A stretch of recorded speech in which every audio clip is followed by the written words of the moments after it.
Hey guys, Dr. Mike Israetel here for Renaissance Periodization and RP Plus membership site. Bringing you a video today that has a lot of information that I get asked really often, and I'm very happy to finally make this video so that a lot of the folks that have been asking me about this particular topic can get the information that they need and enhance the outcome of their training. And the question, and thus the topic of this video, is how to balance lifting weights with combat sport, particularly with Brazilian Jiu-Jitsu. Just as a background, I'm a professor of sport physiology. I used to be a competitive powerlifter. I'm currently a very mediocre competitive bodybuilder, and I do train with weights a ton. And I started with weight training and then eventually picked up the hobby and now passion of Brazilian Jiu-Jitsu, and I've been doing that at the filming of this current video for about 4 years, and I'm currently a purple belt in Balance Studios Philadelphia under Phil and Ricky Migliaris and Josh Vogel. So I have a little bit now, pretty significant amount of experience with Brazilian Jiu-Jitsu. I'm a trained sports scientist and I have a lot of experience with lifting, so I'm currently pursuing competitive bodybuilding at as high of a level as I can manage, and I do compete in Jiu-Jitsu quite a bit. So my perspective here and the purpose of this talk is basically how to balance your lifting and your Jiu-Jitsu to get the most out of both, no matter how much each one is important to you. So we'll get into the specifics right away. Just as far as what we're going to talk about, because this is going to be a lot of information, the first thing we have to discuss is trade-offs and priorities. Exactly how much do you want to value the weightlifting side of things, or the lifting weight side, and exactly how much you want to value getting better and competing in Brazilian Jiu-Jitsu. We're going to talk about how to get the most out of both fundamentally, and that's really the goal. We're going to talk about how what the most important factor to consider with all of this, and people often ask me, how do you balance BJJ and lifting? I can actually give like kind of a one-word answer or one acronym answer that gives most of the ways to balance this. And there are, of course, way more techniques than that. But this is kind of the big main point we all have to come to a realization of. It's going to serve as the baseline of our architecture of making sure we get the best out of both. Then I'm going to go through recommendations how to modify your actual training sessions for both lifting and for jiu-jitsu to get the best balance, how to modulate your daily training structure to make sure you get the most out of both, your weekly structure, and your monthly / yearly structure even to make sure that you get the most out of both. We're going to talk about some just common basic nutritional strategies to enhance the ability to do both sports or both pursuits at the same time.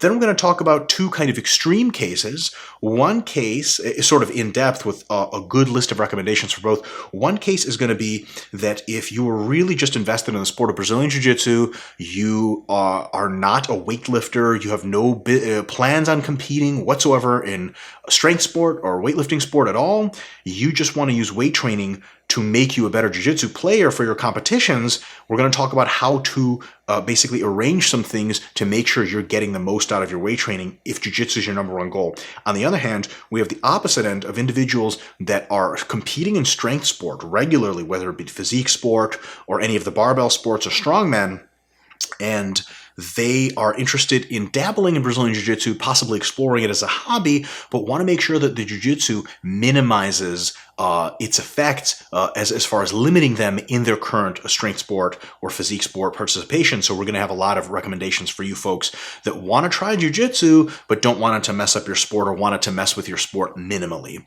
And of course, after that, we'll have some closing thoughts. Hopefully you guys will get a lot of this video, and at the very least, it'll be food for thought for how you can balance lifting weights and Brazilian Jiu-Jitsu better. So let's get into the content. Here's the deal. It all comes down to trade-offs. A concept called maximum recoverable volume basically says something that probably isn't a surprise to no one.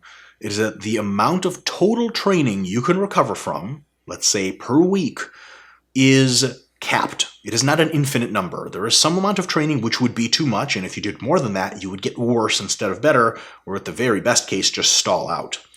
In addition to that, you only have so much time to train, and specificity principle in training theory tells us that especially if you're already very good at a sport. The more you train another sport, your body tends to start adapting towards that sport's direction of demands and away from your current sport's direction of demands.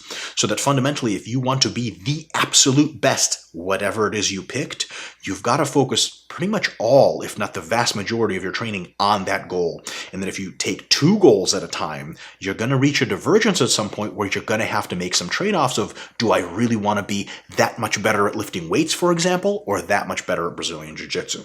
So we can only train so much in total. The more we train for one goal, the less we can train for another, just by sheer time, if nothing else, never mind recovery capacity. And the more recovery one goal takes, the less is left for another. So if you're busy recovering from a ton of weight training and you're super sore, you're going to have trouble recovering from jiu-jitsu as well, because your body can only recover up to a certain point. Its recovery systems are limited inherently. And another really nasty real-world concern about trade-offs is that injuries from one goal's training will harm the other goal, right? No matter what you're doing, right? So if you get injuries from Brazilian Jiu-Jitsu and you still want to be the best lifter possible, now you have to train through injuries, and the other way around, right? So there's definitely some trade-offs there.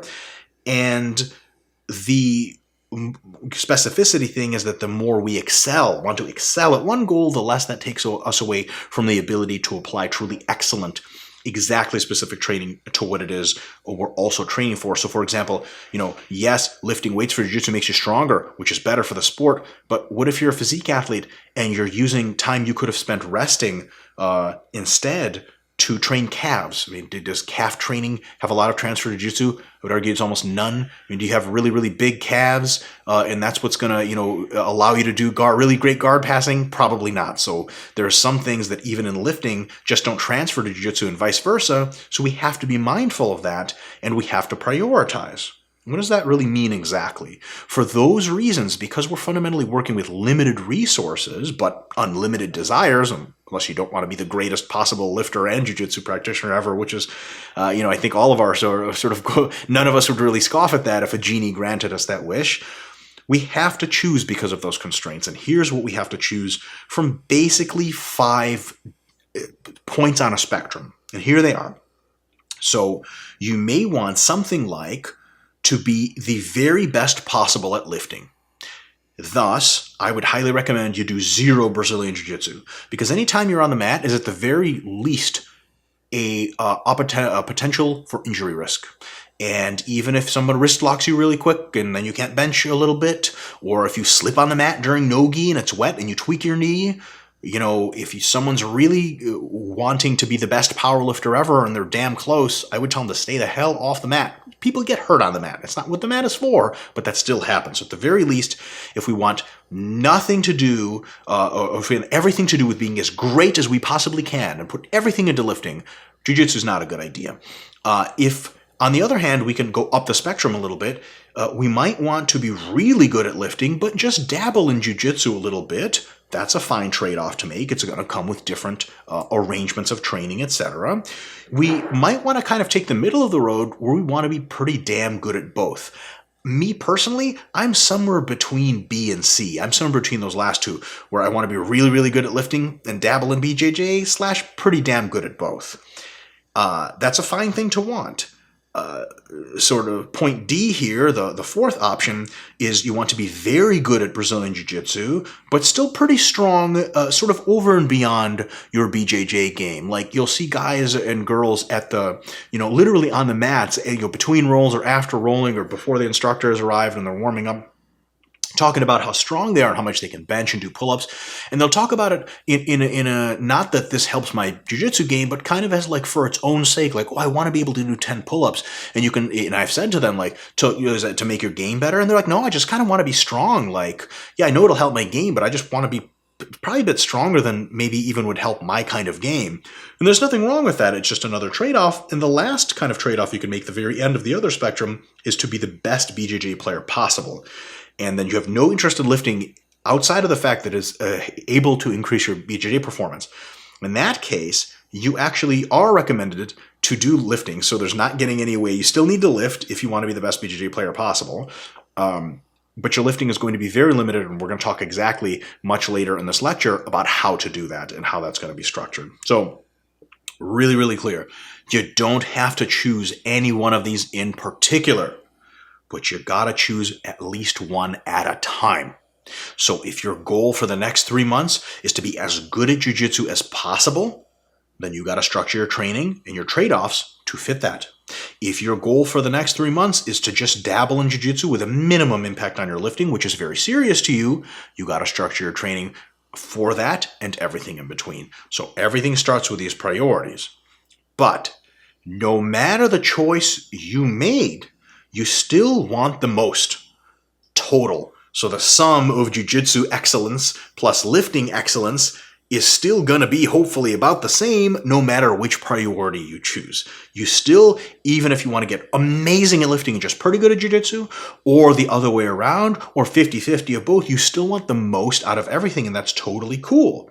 Now, a lot of these sort of trade-offs are, or a lot of the trick to getting the most out of both is to just admit the trade-offs and train within the confines of the system. We'll talk about more about that means. Basically, finding how much you can recover from total and not exceeding that number. But there are still some important interaction effects that precisely how you arrange your training and to some extent your nutrition, that means these interaction effects, basically how much, especially the negative interaction effects of how much one of the sports negatively affects the other, can be minimized significantly if you follow some more intricate guidelines rather than just don't train either one of them more than you can recover from. We're talking about levels of the macrocycle and mesocycle, at the microcycle, at the day, particular, literally at the session, so on the mat, and then the gym recommendations, and of course nutritional strategies. So let's jump in and learn how to get the most out of your goals, no matter which priority you choose of how much better you want to be at one sport versus the other. So let's get to it. So by far the most important ingredient, this should be the start for everyone who wants to ask the question and get it answered of how do I balance my jiu-jitsu and my weight training, is to find your total MRV. MRV is your maximum recoverable volume. It's just very simple to understand, is the most amount of training you can do and still recover from. Recover means you come back next week and you're still able to perform at your usual high level. If your performance starts to degrade because you're training too much, you're training in excess of your maximum recoverable volume. So maximum recoverable volume is really super easy to define in something like bodybuilding because it's just the total volume, sets times reps times load, and with all the exercises added up, it's just how much you spend at the gym. You can even quantify that with a number of kilograms total lifted per week. It gets a little bit more intricate with combinations of activities, but the fundamental principle is just the same. You want your MRV for this particular instance to be the summation, the addition of all of your training demands, including jiu-jitsu, all of it, how much you do per week, weights, and if you do any kind of cardio to either get yourself better in shape for jiu-jitsu or better in shape for weights or just to pursue physique goals or your health, all of that has to be added up. That's your total weekly MRV of sport training, of combination training. That amount is super important to know. You've got to keep track of your totals of all of those things. And once you have an understanding of how much total training you're doing, you can experiment by slowly raising or lowering each one. Do a little bit more weight training, maybe go from 3 sessions to 4 sessions a week. Or a little bit more or less jiu-jitsu, maybe go from 2 sessions of jiu-jitsu a week to 3 or to 4 to 5 or to 6, slowly, one at a time. And throughout these manipulations, note if and when you have trouble recovering.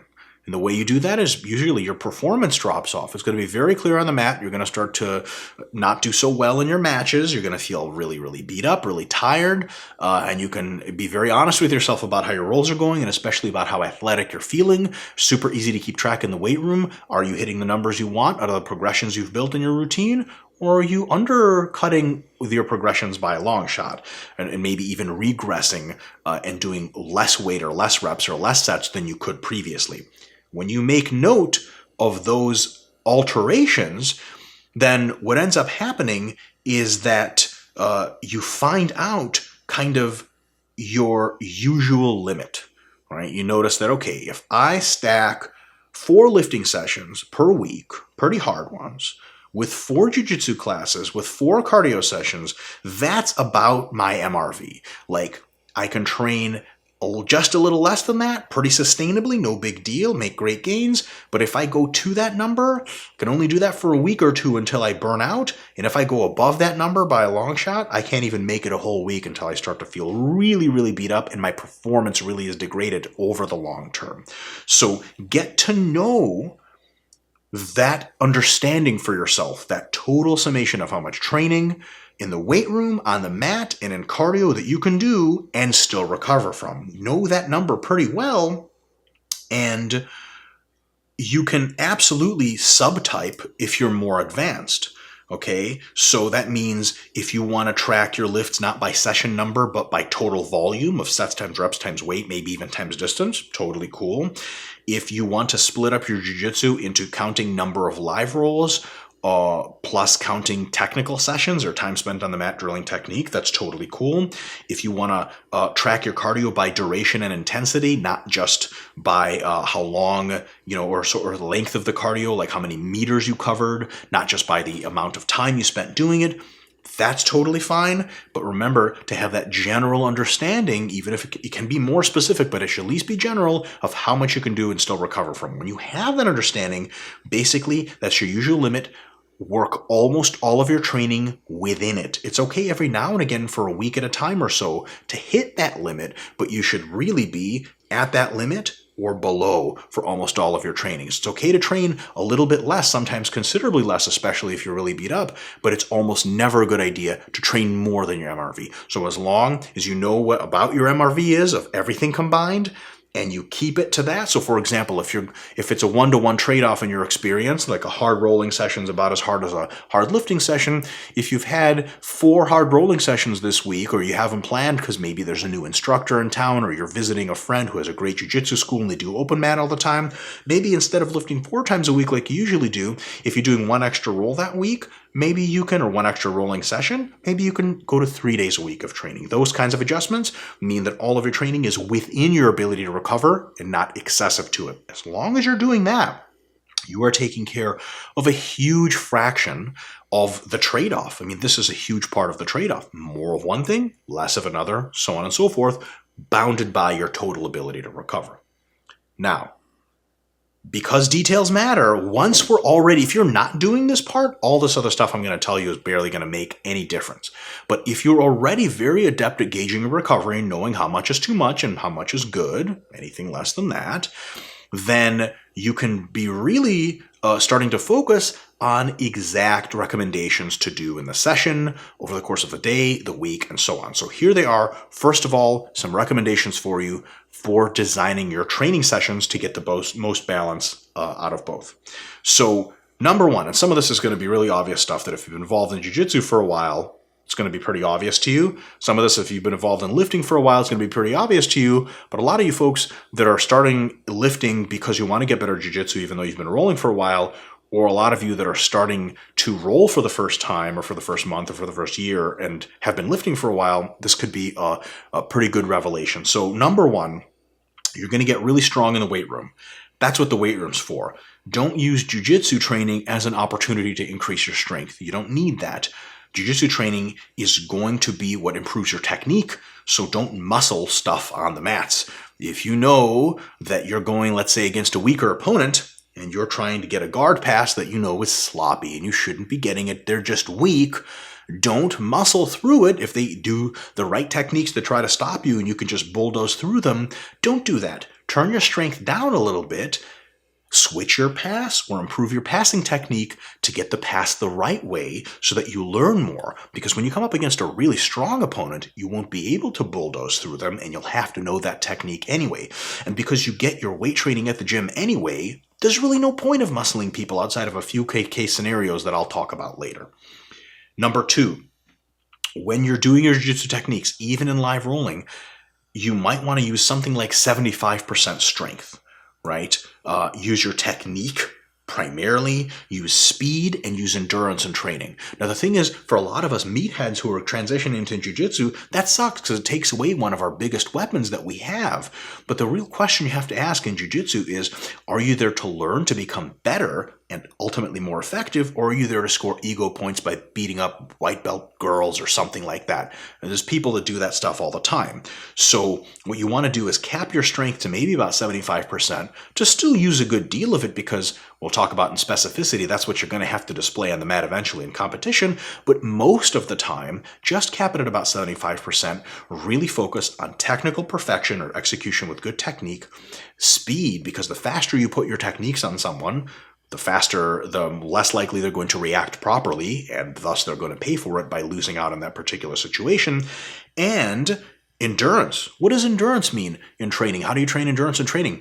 It means you keep up an aggressive pace. Now, for a lot of us meatheads, that sucks, but that's the very thing that we could really benefit from. So what does an aggressive pace with high-speed techniques mean? It means you put on the technique super fast, and when one's not working and gets blocked, you switch to another one, right? So if you want to do some kind of pass, but that doesn't work, you move the legs in the other direction and pass from the other side, for example, and you go back and forth until you get the pass that you want. If you're on bottom and you're stuck on bottom, let's say bottom side control, you continue to move and assert yourself, putting in underhooks, etc., the entire time to make an effort to get out. That is going to be super duper hard. It works crazy in your endurance, but it also works on exactly the same thing you need, as opposed to bench pressing someone off of them, which you can already do anyway if you have to. If you have to part is critical to mention here, so there's an exception here. You want to use 75% of your strength on average in training until and unless you're a couple of weeks out from BJJ competition. And competition, nobody gets rewarded for pulling off a technique really crisply. They only give points if you achieve the positions, and the match ends if you get the submission, and vice versa. If you get submitted, the match ends not in your favor. So you're going to want to bring all of your weapons to competition. You don't stand around afterwards and be like, well, if I used my strength, that guy would have lost. You got to use it all. And to use your strength properly, you have to get used to using your strength. Because if you never use your strength in rolling ever at all, and you always cap at 75%, we get into a little bit of a situation where the first time you try to use your strength, you're not used to your body moving like that. For example, if you try a leg drag pass with 75%, you're used to a certain amount of resistance, and you can crawl up the leg to make the pass out to the outside. But if you're in a competition setting and you leg drag like your life depends on it, that might actually wiggle the guy's whole body in the opposite direction. All of a sudden you have a clear open pass, but you're like 3 feet away from the guy because you dragged him so far that he's now wide open. And the thing is, you don't know what to do from there because you're in a position you've never really been before in training. So you have to make sure that in the weeks, several weeks, probably 2 to 3 leading up to an important competition for yourself, you got to get at least some rolls, usually with strong people that you're going to meet in your weight class if you can, and turn up the gas on those rolls, use your strength. But because you already have a great technique base and you've already been applying force, it's not going to be super tough. Within a couple of weeks, you're going to really know how to use all of your weapons. It'll be a fun time, but it's going to be a time that shouldn't be sustained, because remember, we're just doing that to get ready for competition. As soon as competition's over, we go back to prioritizing what we really need, which is technique learning. Make sense? Point number 3, if you're going to be lifting, okay, within a lifting session, use good lifting technique, especially full range of motion, for 2 big reasons. 1, good lifting technique without heaving and hoeing and doing all kinds of weird stuff and cheat curling. It's going to keep you less at risk for injury. So if you're a Brazilian Jiu-Jitsu individual who's coming to the gym for the first time or first couple times to lift weights, don't do ego, stupid, dumb shit, because that's going to get you hurt. And then people are going to be like, hey, you want to have a roll? And like, I can't roll today. Hurt my bicep curling 95-pound dumbbells. And they'll look at you and be like, you can curl 95? It's like, well, not really. I was using mostly my hip musculature, and that's when I realized my bicep was the limiting factor, and it decided to give me a good old pull. So by using good technique, you keep yourself less likely to get injured and thus better at just doing more jiu-jitsu instead of being sidelined in the gym, which would really suck. Because remember, if you're using the gym to get better at jiu-jitsu, the last thing you want is the thing you want to make you better actually making you worse. Second reason that we need to make sure to have really good technique, and usually comes with full ranges of motion. Full ranges of motion have an incredibly awesome transfer to Brazilian Jiu-Jitsu. The bro at the gym who does bench presses halfway up and halfway down, that might be just fine for him. It'd probably be better if he did a full range of motion, but he's just a bro at the gym. He doesn't fight other people for fun, and he's never going to be put into an Americana or into a Kimura, or he's never going to sit in someone's closed guard and have to really open up his chest and try to produce force to lengthen out their limbs to make room to pass. That's not a concern of his. If you do skull crushers, for example, and you just go from here to here, you're not going to have as much strength because of specificity starting from this position.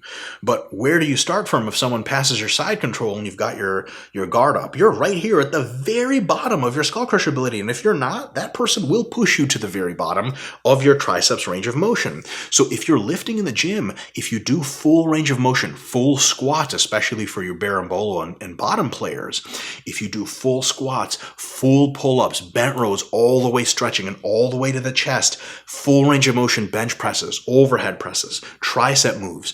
That way, you're going to get strong through the full range of motion to which Jiu-Jitsu exposes you, which is everything. Because again, if you don't want to be in a certain range of motion, a good enough opponent, it doesn't matter. They will put you into that range of motion. If you're still strong from everywhere, you have that much more of an ability to get out. One of my favorite moves is stack passing the triangle, for example. So I literally force someone's legs kind of behind their head to where their knees are almost touching their face, and I'll tilt them up and use that to pass. What can they do to defend that move? Well, if they're significantly strong in their legs, especially in their glutes and their quads, at that real far end range of motion, they can give me a crap load of trouble by just ballooning me right off of them, or at least pushing off for long enough to reassert their guard.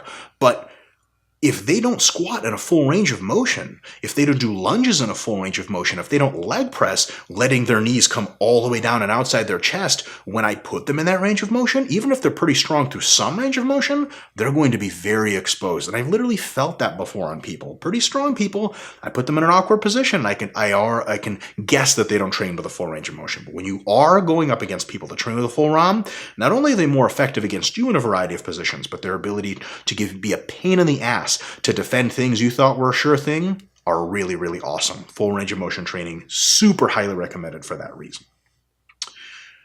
Next, really want to avoid, and this goes for almost everyone, ego-driven, other strong guy on the mat challenges outside of competition prep or in competition. If you're prepping for a competition and there's a guy visiting from another school and he's the same weight class and he's also strong, or if there's a girl visiting and she's pretty jacked, mess them up. Use your strength. Show them who's boss. At competition, you got to use everything you can. But because you want to reduce your fatigue and likelihood of injury on the mat, if there's another jacked person or something like that, do your normal jiu-jitsu technique with them. If they happen to muscle some things and win a couple of, fake match points that nobody counts points at training, right? But if they manage to get a couple positions on you or submissions off of you just by muscling stuff, you got to know outside of comp prep that if shit were to really hit the fan and if you really wanted to use your strength, they don't have the technique to back up what they're doing, but you do. There's been numerous times where I've been pretty well mauled by jacked up white belts. If I wanted to turn on my strength, I would have blown them into pieces. But I'm not in the business of doing that. I asserted my really good technique, and sometimes they just bull rushed right through it. That's okay because I don't have a ton of ego. Okay, I have a ton of ego issues, but I'm able to make sure that when there's another jacked guy and he wants to play jacked guy, let's bash our head against the wall white belt stuff. With me, I'm not usually allowing that because I just don't want to get hurt, right? We've all been in that scenario where a crazy psycho white belt with one stripe comes in from another school and he's 250 pounds and he wants to kill everyone. And you can roll with that person, just roll with them safely, execute your technique. If you get into these kind of gi dragging bull matches where you're grinding your face against each other, that just enhances your chance of injury. And then what are you going to do? You're going to get back to the gym. You're like, oh, I was going to train back and biceps, but I pulled one of my forearm flexors and one of my lats just messing around with a huge guy. Did him and I learn anything from that session? No, but even if yes, the yes was, well, it's how to apply my strength in a competition setting. Do I have a competition coming up? No. So what the hell do I need that for? See where I'm going with this? So don't get into crazy ego stuff. Know when to say when. Warm up for both lifting and jiu-jitsu. Okay? Warming up is going to reduce your chance of injury. Don't just jump in there and start doing hard rolls. I would recommend taking the first live roll as just a flow roll or just an easier roll. The cool thing is if you're already strong from lifting weights, you can roll with a lot of people and make the roll on your terms. And we'll talk about a specific kind of game in just a second that you can tailor to if you really like your strength and really want to reduce injury risk in jiu-jitsu. If you're super strong, a lot of rolls can be easy rolls for you if you just hold on to the person a bit more and are a bit more passive, because they can't really do much to you if you're playing a defensive game. So the first match, you might want to play a more defensive game, a little bit more relaxed, let them get some points, keep your guard. And then in the second roll, when you're nice and warmed up, then you can start to turn on the offensive game and get a bit more dynamic. Lastly, and we're going to talk about this much more later, much more particular recommendations, if you're very strong and very injury averse, okay? So if you're a power lifter or a bodybuilder or seriously involved in strongman and you want to keep being seriously involved in those sports, so you really don't want to get hurt in jiu-jitsu, but you have a passion for jiu-jitsu and you want to be good at it and you want to compete, a lot of what I'm into, for example, you might want to try to tailor your jiu-jitsu game, and this is something that blue belts and up will probably understand a bit more. White belts, you don't have to worry about a game yet. You just learn jiu-jitsu, and then it starts to grow after you blue belt usually. So you might want to change your game to one that is more conducive to your strength and one that really reduces the chances of injury.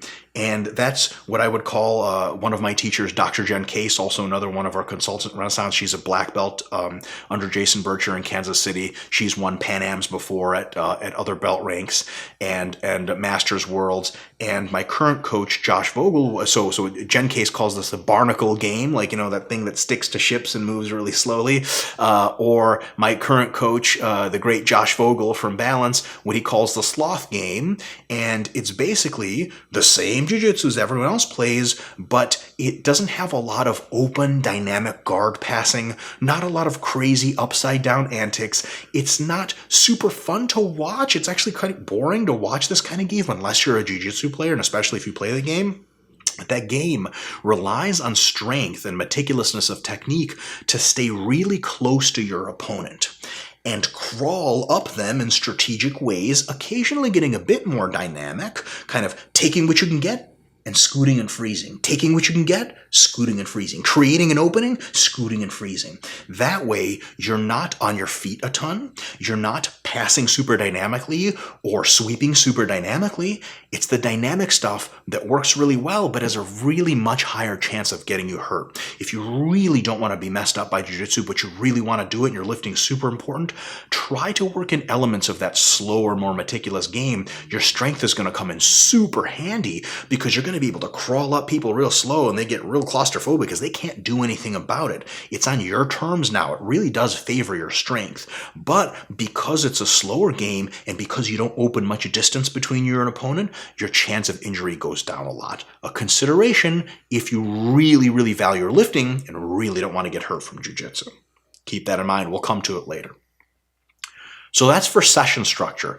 That more or less benefits most everybody. Daily structure, also recommendations for pretty much everyone involved in both lifting and jiu-jitsu. There's some more stuff to say. So one big thing is to split your sessions as far apart in the day as you can. Now, that usually means that if you need some food in your stomach to train in the morning, you want a breakfast before you go to train, and you almost certainly want some food before you go to sleep at night. So you don't want to weight train at 6 in the morning when you wake up at 5:50 and do jiu-jitsu up until 10:50, p.m. and then at 11 you go to sleep right after you shower. You might not want to do that. You want to leave some meal intervals in there, but generally if you have sessions in jiu-jitsu and lifting, you want to split them as far apart of the day as possible. That gives us two distinct advantages. One, you recover more from every training session that you do because you have more time afterwards to recover, and thus you set up greater ability to adapt, right? Because if we train right after another training session, the signals for adaptation get really muted from the one we did first. So if you lift a lot of really heavy weight and you go right to jiu-jitsu afterwards, the lifting is still going to work, but it's going to work less than if you ate and rested and recovered after for a while. Secondly, That second session's quality is going to be much higher if you're rested. Imagine going and doing a crap load of jiu-jitsu and then doing lifting right after. How well is lifting? When you're going to be beat up, you're going to be so tired and depleted and exhausted and dehydrated, you're barely going to be able to make a stimulus in lifting. So whatever sessions you have, and this is tough. I know it's tough from a scheduling perspective. Real world, especially for those of us who have 9 to 5 jobs, try it as much as you can, as many times in the week as you can to split that daily structure pretty far. I would say if you're getting anywhere between 4 to 6 hours between the end of one session and the start of another, you're doing real well for yourself. Much over that's probably a bit of an exaggerated benefit. Second point, in any particular day, I would almost always recommend to do weights first in the day, and then later in the day, do jiu-jitsu in most cases. Why? First of all, if you're really tired from weights, it allows you to use a lot of technique because people say, hey, don't use your strength. And you're like, good news, I just did legs 4 hours ago. I don't have any strength left. Great, you just have to rely on technique. Second thing, it lowers your injury risk. First of all, because you're not dynamic enough in jiu-jitsu anymore because you don't have any energy. And second of all, it lowers your injury risk during weights a lot. Jiu-jitsu beats you up like nothing else, literally. And if you do weights after jiu-jitsu training, you'll notice that your ability to do weights sucks. You're way beat up during weights, and that means that if someone pulled your arm a bit too far in jiu-jitsu, when you start overloading it with bench pressing, you can actually pull a muscle because it's pre-pulled already. If you switch the two around, that little mini injury would have more time to heal until your next training session the next day. And secondly, jiu-jitsu beats up your joints. It kind of makes them a little bit sore and stiff for at least about a day, maybe half a day. So if you lift weights earlier than that, let's say you do jiu-jitsu at 2 p.m. and then at 6 p.m. you lift weights, then what's going to end up happening is you're going to barely have any energy to provide an overload, which is why you're in the gym to begin with, by the way. And everything's going to feel like total crap. You don't believe me? Just give this a shot. You'll realize pretty quickly what's going on. You may want to switch this a couple of weeks before jiu-jitsu competition prep. In jiu-jitsu competition prep, what you want to get used to doing is you want to get used to playing jiu-jitsu with your energized, ready, fresh in the morning self, because that's how you're going to compete. In competition, they give you plenty of time to rest between matches, but more importantly, you show up to the competition and you're fresh. You got to be able to compete with your full strength. So last couple weeks before competition, you might want to really tone down your lifting. We'll talk about that later. It's a really good idea anyway. And structure your daily training so that your jiu-jitsu's first, you hit it fresh, you get a feel for what your body's like when you have all of your energy, and then you lift much later. You can do extra cardio adjacent to Brazilian Jiu-Jitsu, so you can do extra cardio pre or post Jiu-Jitsu. If you do extra cardio pre-Jiu-Jitsu, so for example, you have Jiu-Jitsu, but you also need to do a bit more cardio because you're getting ready for a bodybuilding show or physique competition, you can show up to the gym, the weightlifting gym, and get on a piece of cardio equipment, burn 400 or 500 calories, and then put on your gi and go to Jiu-Jitsu right after. That's totally fine. Really make sure to hydrate super well and consider an electrolyte drink, okay, to make sure you get all of your electrolytes, your salts that you lost, because you want to hydrate during the cardio and after so that you're fully hydrated in jiu-jitsu. If you're dehydrated in jiu-jitsu, two things are automatically increased your risk. You're going to perform poorly, your energy is going to suck, you're going to have shitty practice, and your chance of injury goes up. So you want to stay super hydrated. If you do cardio after jiu-jitsu, you can stay hydrated just fine. Doing incline walking dehydrated is not much of a problem unless it's clinical levels. Plus, you're going to be thirsty after jiu-jitsu anyway, so you'll drink a bunch of water. It's just going to suck to do cardio after jiu-jitsu, but if I had to pick, I'd probably do cardio after jiu-jitsu because, cardio is always, you just get it done. Jiu-jitsu is tough, and I want to save most of my energy for that. Another really quick consideration, if you do cardio, especially if it's for your legs, and then you sit in a car for 5 minutes, drive it to jiu-jitsu or 10 minutes or 20 minutes or something, or even if you walk over to the jiu-jitsu gym, which might be down the street or the same building, there is a bit of stiffness that kind of occurs after cardio. You like incline walk for a while or do the elliptical or the bike, your legs feel kind of pumped and stiff. Make sure you do some dynamic stretching or really loosen them up, stretch them out before you get to rolling, because you don't want to get hurt. That's daily structure. What about weekly structure? So how do we structure our week? And this is a bit more of an advanced discussion to get the most out of both jiu-jitsu and lifting. And here's the deal. A lot of us won't have the flexibility to take all of this advice because sometimes, look, we can either train on Saturday and Wednesday or we don't train at all. But to the extent that you can take this advice that your schedule allows, I would highly recommend it. So first things first. You don't want to schedule your Brazilian Jiu-Jitsu sessions, especially hard ones, before your biggest lifting days, right? Because if you do that, you're going to be so beat up for your big lifting day that if it's truly a big lifting day and you're providing a ton of overload, lots of force, lots of volume, jiu-jitsu is going to hamper you like crazy from doing that. I would schedule a lot of your jiu-jitsu sessions the day of, later, after a big lifting session, or the day after or something like that. Why? Because you're going to be low on energy for sure, but you still can execute all of your techniques, etc. Not going to be a problem. And because you're not able to use strength as much, you might be a little bit more inclined to pay attention to your technique to win the rolls you usually want to win.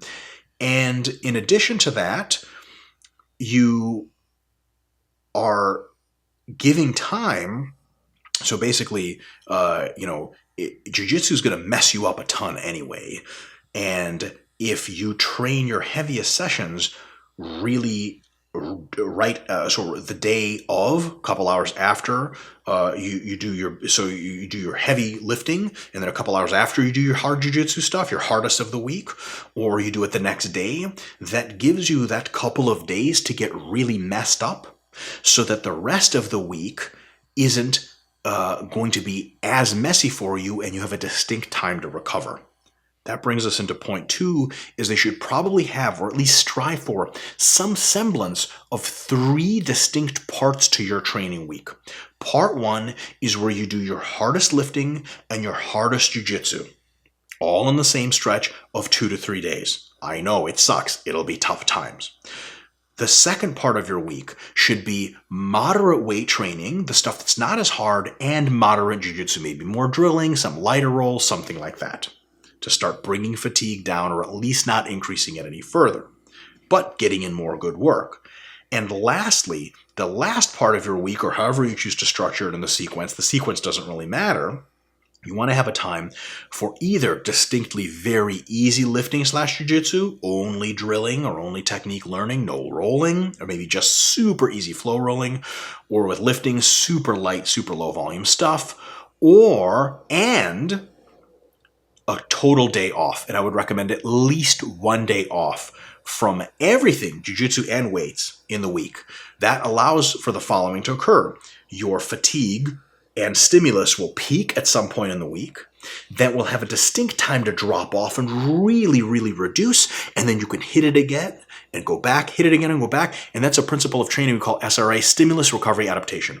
The body progresses best when it has rather distinct times to get really messed up and really distinct times to relax and grow and progress and acquire techniques and then hit it again. Just like a work week is a real Monday through Friday you grind, the weekends you rest. If you mix it all in, something's lost and fatigue accumulates more quickly. So what you don't want is like every single day of the week to be some combination of hard jiu-jitsu, light lifting, or the other way around, that you never really get a true day, a true time to bring fatigue down. So fatigue just keeps going up like this, up and up and up, and after a while, your training isn't as good as it could be. So some pulsatility to the week is probably a very good idea.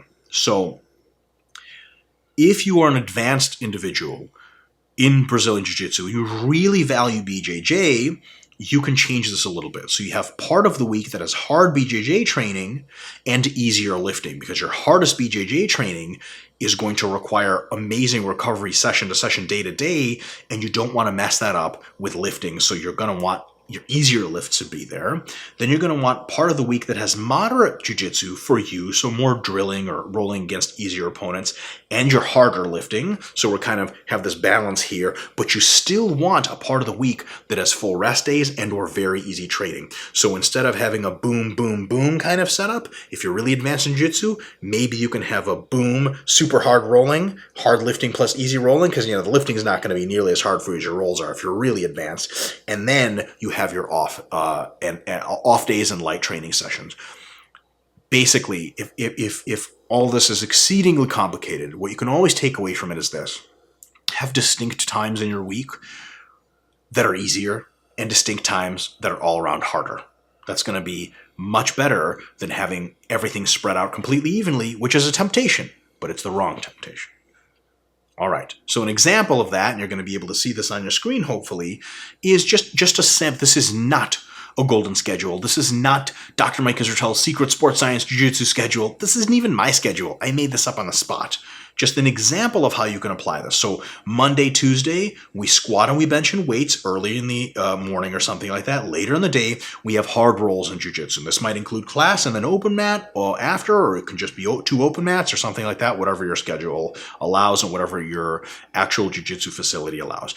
So a ton of really hard stuff. Notice, really hard stuff Monday, Tuesday. Wednesday, we take a full break. We don't have to. It just so happens in the week that it's a full break. Fatigue can go down a little bit.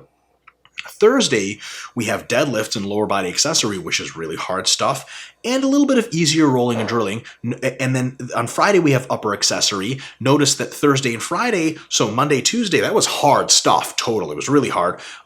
Thursday and Friday is already moderate, right? And then Saturday, we do easier rolls and drilling. No lifting on Saturday, and no lifting or jiu-jitsu on Sunday. So Saturday plus Sunday, we got that one off day. We even had one on Wednesday, for sure. We checked that off list. And look, all of Saturday and Sunday, the whole weekend, is just easier rolls and drilling. Oh my God, that's so awesome. That gives us that distinct 3-tier, or at the very least 2-tiered structure. Super hard stuff, not so hard stuff, easier stuff. And it doesn't have to be in sequence. It can be super hard stuff, easy stuff, moderate stuff. Any way you want to do it, just as long as the 2 to 3 day phases are included in the week, you're good to go. All right, so we got daily structure, we got session structure, we got daily structure, we got weekly structure. Let's talk about priority phases that last for weeks to months, okay? Some recommendations. First one, you want to pick your weights competitions, your weightlifting, whatever it is, physique, etc., and your Brazilian Jiu-Jitsu competitions, ideally putting them at opposite ends of the year. So if you have a lot of tournaments in Jiu-Jitsu in the summer, try to pick your lifting competitions or bodybuilding competitions in the winter. That means you're going to get a lot more time to be really specific about what you want to improve, and you don't have to peak for both at the same time. What's really shitty, you have a bodybuilding show on July 25th and a really important jiu-jitsu competition on August 1st. How the hell are you supposed to get perfectly good or maximally good for both of those at the same time? Well, the answer is there is no answer to that. You're just not going to be able to do it, right? And all the adjustments you'll have to make to be the best bodybuilder are simply not going to be, they're going to be the opposite of what you do to be the best jiu-jitsu player. So you want to pick your competitions to hopefully at least have some pretty decent space between them, ideally be clustered at opposite ends of the year. For your weights competitions, if you want, when it comes time to do your weightlifting competitions or your bodybuilding competitions or what have you, you want to take a couple of points. First, you want to do more weekly weight training sessions in the months leading up to that, kind of more as you go, and longer sessions with more volume in the gym and fewer Brazilian Jiu-Jitsu sessions. Makes sense so far? You want to reduce the amount of live roll frequency as the competition years. What does that mean? That means you can still do a lot of drilling as competition years, because drilling's a pretty good cardio and the chance of injury is like incredibly minimal. It's a good time to really drill a lot of techniques, but hard live rolls, really high risk of injury. You just don't want to get hurt when you're already depleted, already fatigued from preparing for a weightlifting contest. Reduce live roll frequency as competition years.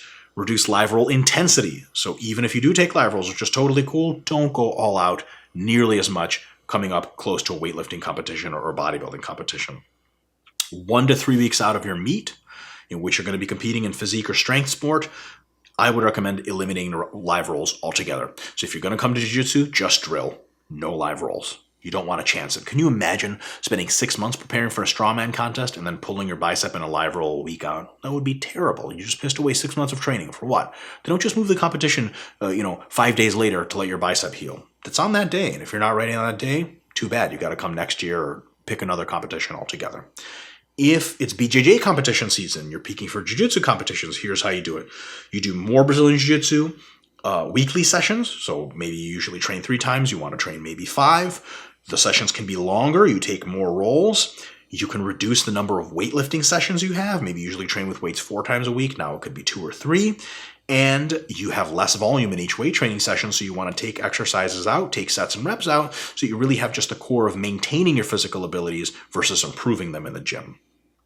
You want to, of course, increase your live roll frequency and intensity as the competition nears, because that's what you're going to be asked to do at competition.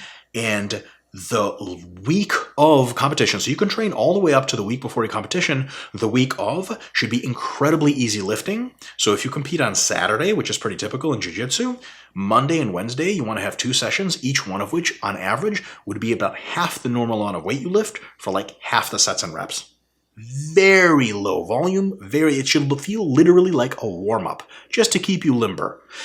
That's going to be awesome to help bring down fatigue, and of course you should be tapering your jiu-jitsu training by that point to less and less, more intense sessions, but fewer of them, so that when you get to the actual competition, you can be maximally prepared. I've actually done competitions before when I had a little bit of different trade-off about jiu-jitsu and weights, where I literally had done hard leg workout the day before jiu-jitsu competition. I got away with it because I was a white belt and I was stronger than everybody else, but my God, I would really not want to do that nowadays because it would really interfere with performance. So take that for what it is.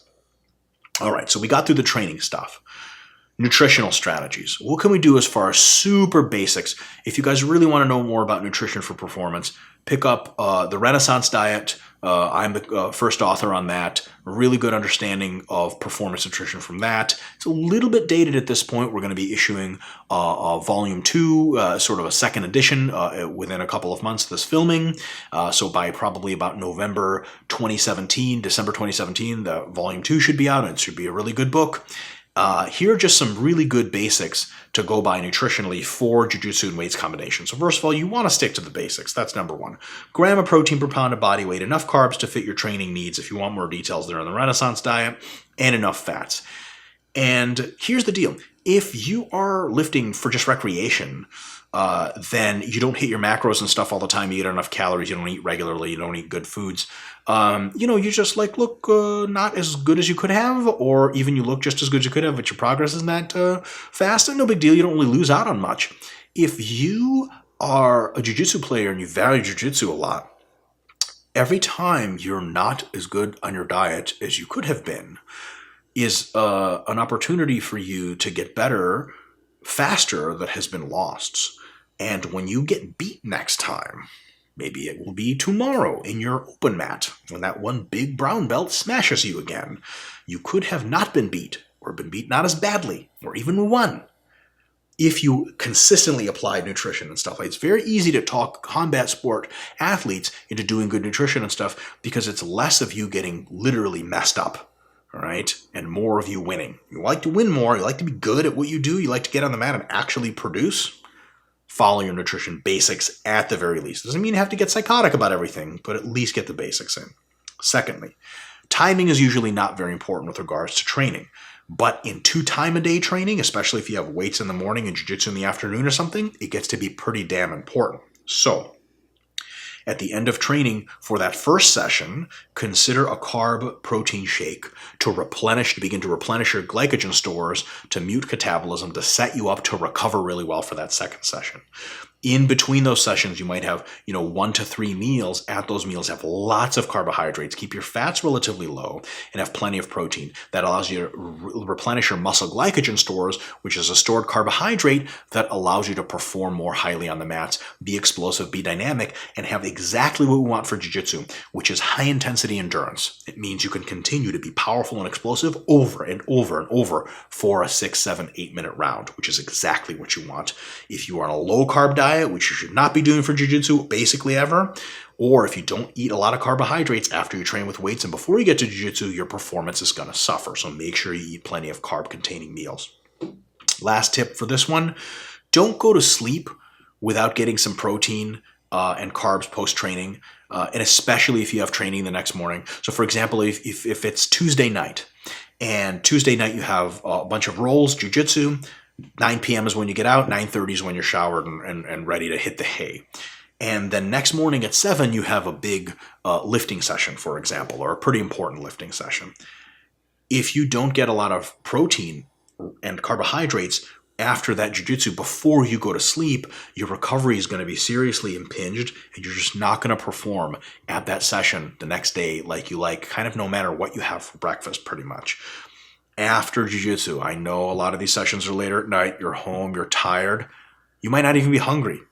Eat carbohydrates, eat plenty of protein, eat a nice big meal to recover you for the next day's everything ahead. And it's just going to prevent muscle loss even if you don't have some kind of session the next morning. It's good advice all around.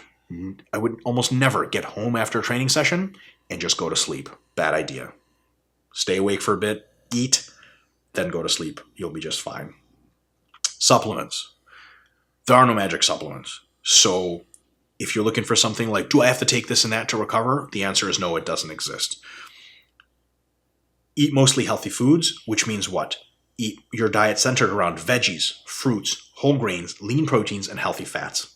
If you need more about what that means, pick up the Renaissance Diet book or the Understanding Healthy Eating. It's actually called Understanding Healthy Eating book, also authored by myself. If you want super in-depth details, we have a bunch of templates available at Renaissance Periodization, which tell you what to eat. But fundamentally, eat good foods. And a lot of you guys, you don't even need that stuff. It's great. Hey, listen, I co-founded the company. I make money if you buy that stuff. But the thing is, let me be completely honest with you. A lot of you guys know what good eating really is. You don't look at like French fries with potato chips dipped in Coca-Cola and go, hell yeah, that's an athlete's meal. Eat well.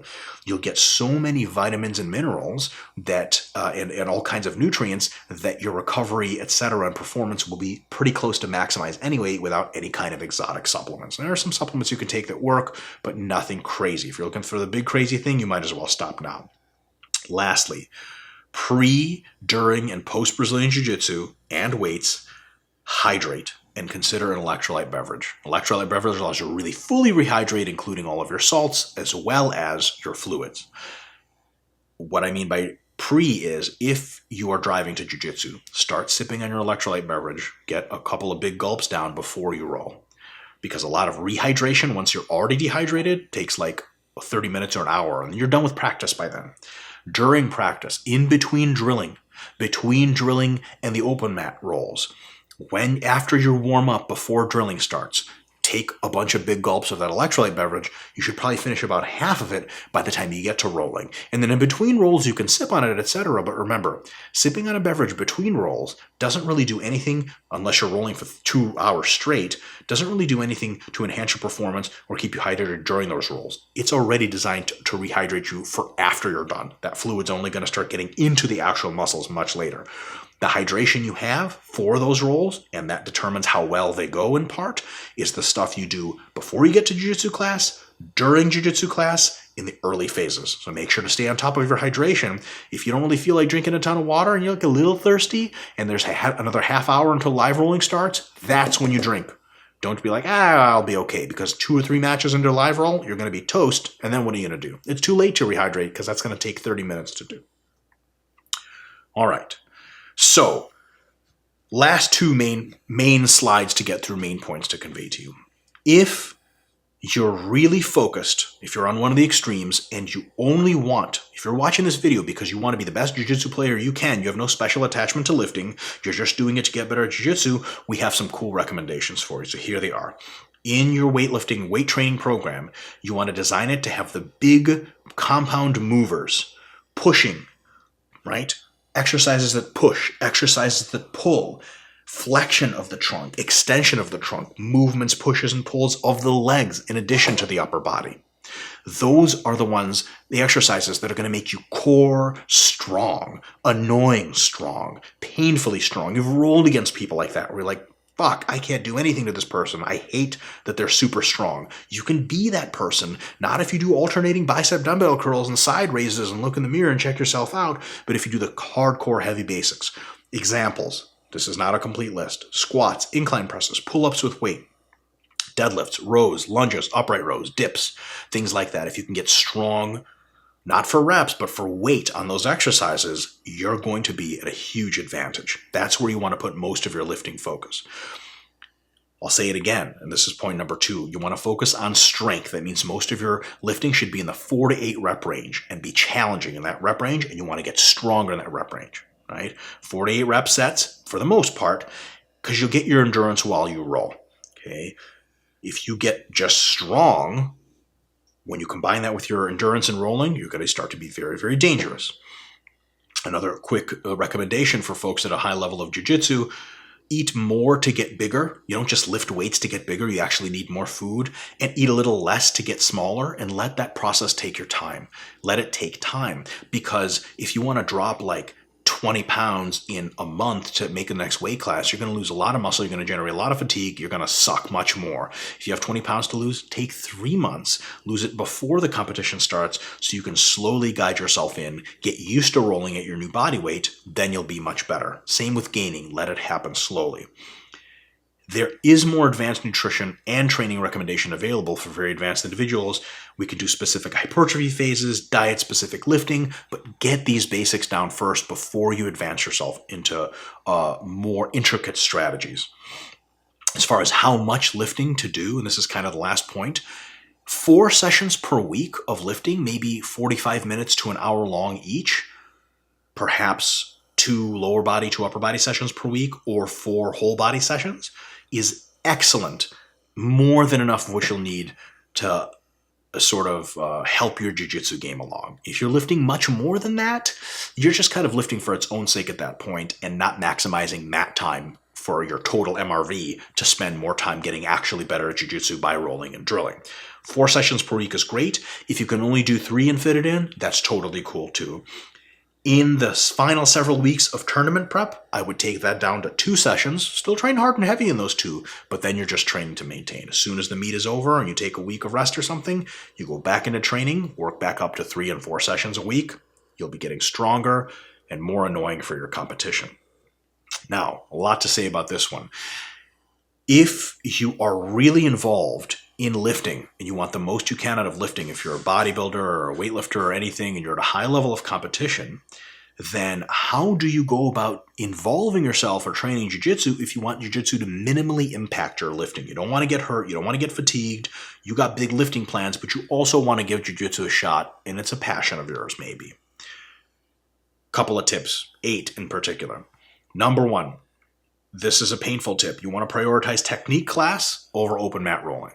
There are times when you're going to go to a technique class, and then when they're going to roll after, you're going to leave, or you're going to sit around and watch other people roll. Why? Because rolling is incredibly fatiguing and higher injury risk. You have to do less rolling if you want to prioritize lifting more. So you can still do technique, which is a little bit more boring, but it'll make you better at jiu-jitsu.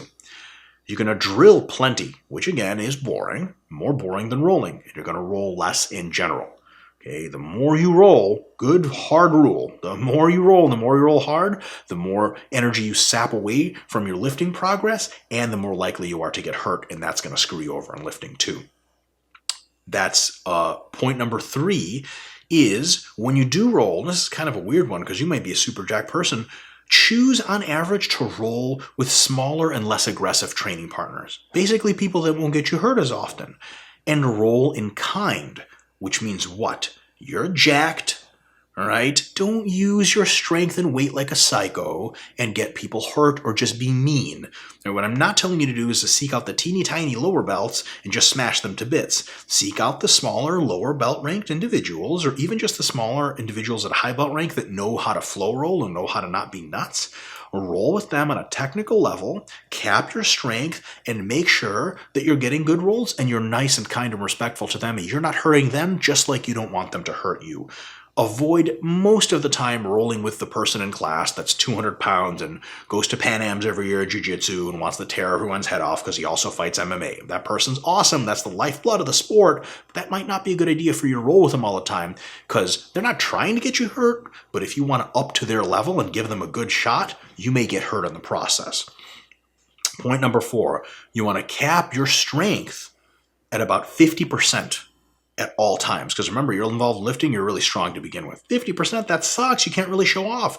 Showing off gets you hurt more. So, and it saps away the glycogen and all the other elements of fatigue that you could be putting into your lifting. So what does that mean? That means if you're trying a technique on someone at 50% of your max strength and it doesn't go because they've successfully blocked it, you need to work around and go to try something else. Right? That's it. So if a technique's not working and otherwise you'd be like, ooh, I can muscle this and it'll work, don't do that, because muscling is not for you. You want to save your fatigue and save your injury risk. If you're really worried about this not working and you're just totally sucking, yeah, if you don't know much, you'll suck for a while. Remember, a lot of people at incredibly high level in jiu-jitsu just aren't that strong, and they've beaten a ton of people. The name Teja comes to mind, right? This is a guy who weighs like 130 or something, maybe even less. He's a teeny tiny person. And he's won absolutes at worldwide tournaments before, beating everybody. It sure as hell wasn't with his strength. This is not a strong person, right? There's tons, almost everyone in a jiu-jitsu competition is stronger than him, right? So how does he do it? With incredible speed, precision timing, and unbelievable technique and strategy. Work on those things and you can get much better, so that if you ever choose to walk away from a high priority of strength sport to jiu-jitsu, you'll have an unbelievable toolbox and the strength to unleash on that. And remember, learning how to use your strength is a matter of a relatively easy transition. Learning the technique with which to use it takes years, right? So cap that strength, and if your technique's not working, improve your technique or try another one. Number 5, when you're rolling, avoid dynamic moves, especially when they're not needed. You don't have to do a headstand to pass someone's guard. Don't. Even if you have to pass their guard, don't anyway. Okay? The more dynamic you get, jumping guard passes, things like that, flying arm bars if you're into that sort of thing, the more you have a chance to land wrong, slip, twist, something goes, and then the rest of your lifting is really, really off to a bad start. Nasty one, especially for your former wrestlers that are now involved in lifting, is limit stand-up quite a bit. Stand-up gets you hurt. Judo gets you hurt like nothing else. And we're talking about really big injuries. You're going to pop your knee, pop your hip, ankle. You want to see some injuries, you just go watch a judo class for a while. You can just set your timer. It's going to happen sooner or later. Someone yells out, something's missing, they all went the wrong way, and all of a sudden it's really bad news.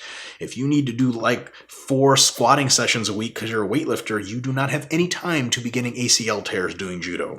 So you're going to have to limit your jiu-jitsu game to standing, by standing very infrequently, maybe not at all. Start all the rolls on your knees. Most schools do that anyway. And if someone wants to go standing with you, be like, hey, listen, I'm going to start on my knees. You can start standing if you like. I'll try to drag you down. Don't go standing too often. The less you go standing, the less chance you are to get hurt. Tap early. If someone's arm barring you and they've already dragged your arm out, and their leg is in your face, and you know there's nothing you can do except just buy time, tap, even though your arm is only bent this much. What the hell are you going to get out of them bending it this much? Just a higher risk of injury, and at the very least, if you resist the whole time, which you should be, because if you just stop resisting, they're going to blow your elbow out the other way, you're just going to get a ton of muscle damage and soreness that's just going to hurt you in lifting later. So if someone catches your arm and starts to open you up, and you already don't have any other ways to get out except for muscling the move, just tap right then and there. I tap to arm bars when my arm is right here, right? That's it. Here's a better advice. Don't get armbarred. Don't get put in that position. Use your technique not to be in that position. But when you're in that position already, you already lost the roll as far as you're concerned, because you don't want to have to do what it takes to get out of that. You may, under competition circumstances, have to. So really crazy hard live rolls, you might have to practice that.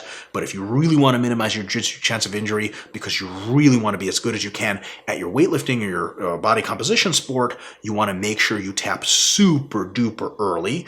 And you want to pretty much avoid or minimize your exposure to very vulnerable positions that can lead to high degree of injury. For example, for acute injuries, you might not want to get heavy on the leg game. Okay, especially against people who are dynamic and fast and put on leg submissions fast. You only got to get heel hooked once for basically that to end your entire strongman career. I promise, right? And if you're getting ankle locked a ton, if you're getting knee barred a ton, that potential there for injuries is really high. Even if you're rolling at someone who's super well intentioned, all they have to do is be knee barring you and then slip and put too much of their shoulder forward, and there go some of your hamstrings. You don't just walk away from a hamstring tear. That's going to mess up your lifting for maybe several months if you're lucky, maybe forever if you're not. leg attacks and stuff like that, other high-risk games like super dynamic standing guard passes, you might just not want to do that stuff. For me personally, when someone gets my ankle, most of the time, I'll just tap right away. And they're like, I didn't even put it on yet. I'm like, I'm not getting out of here, and I'm not going to do what it takes to get out of there. I try to, push the boot through and all that stuff, but if it doesn't work, I don't wait until I'm screaming in agony. I cut it off early. I don't even get into that leg game. And as a matter of fact, my entire game is often based on forward facing the opponent, and I keep my ankles tucked away real far back, especially if it's someone good and especially if it's someone new at our gym that's visiting, because I don't want them to get an ankle on me. You look at a guy like my size, you have to roll against me, you think, fuck, well, if I get his ankle, it's all the same. And that's totally true. A great way to take apart my game, but I know people are coming for him. I don't put them out there as much as I can. And if they get caught out there, which happens, I tap right away. I'm not in the business of getting my ankle snapped off my body. That's going to impact my squatting just a little bit more than I want. Chronic wise, you don't want to have to rely on elements or games that chronically beat you up. Sometimes you have to make that trade-off. For example, if you have a berimbolo, if you have an inverted guard game that is really a big part of your game, it just is. Is that really good for your back? No. I know like 5 people with herniated discs because they've been playing invert games so long, especially at the heavier weight classes. That sucks, but it's a trade-off you might have to make if you want to be as good as you can be. If you're mostly into lifting, just a bit in jiu-jitsu, avoid things like getting pretzeled up underneath people all the time, because chronically, the wear and tear might get you hurt after all. Lastly, we mentioned this before, consider what people have called barnacle game or sloth game elements if you want to roll harder or compete, especially, but you still prioritize your lifting a ton. You don't have to be dynamic to be good at jiu-jitsu. You can have a slow, sticky, meticulous game of occasional pops to switch positions. So you slowly crawl up somebody, pop, you get their knee through, now you've almost passed their guard, slow leg drag, pop, and now you've got their head, and now you scoot around in your side control, things like that. Minimally expose you to injury. They rely heavily on your musculature, so they are pretty fatiguing, but because most of the time you're not squeezing like crazy, you're just there, and if they try to push you off, then you use your musculature, it can actually be a pretty economical game and one that works well for you. It's not for everyone. It's not the best game or something like that. It's not even the best game for people that are muscular and strong. A lot of strong muscular people, if a strong muscular person puts a dynamic game on you, that shit is really scary. Because, oh my God, he's throwing me around all over the place. But that comes at a higher injury risk to him, theoretically. So if he wants to reduce his injury risk and really be good at strength sport, physique sport, he might want to reduce how much of that kind of game or those elements he does and just do the barnacle approach most of the time. What that means is this. If you really need to win a match, you got to get dynamic to do so. I think it's okay every now and again.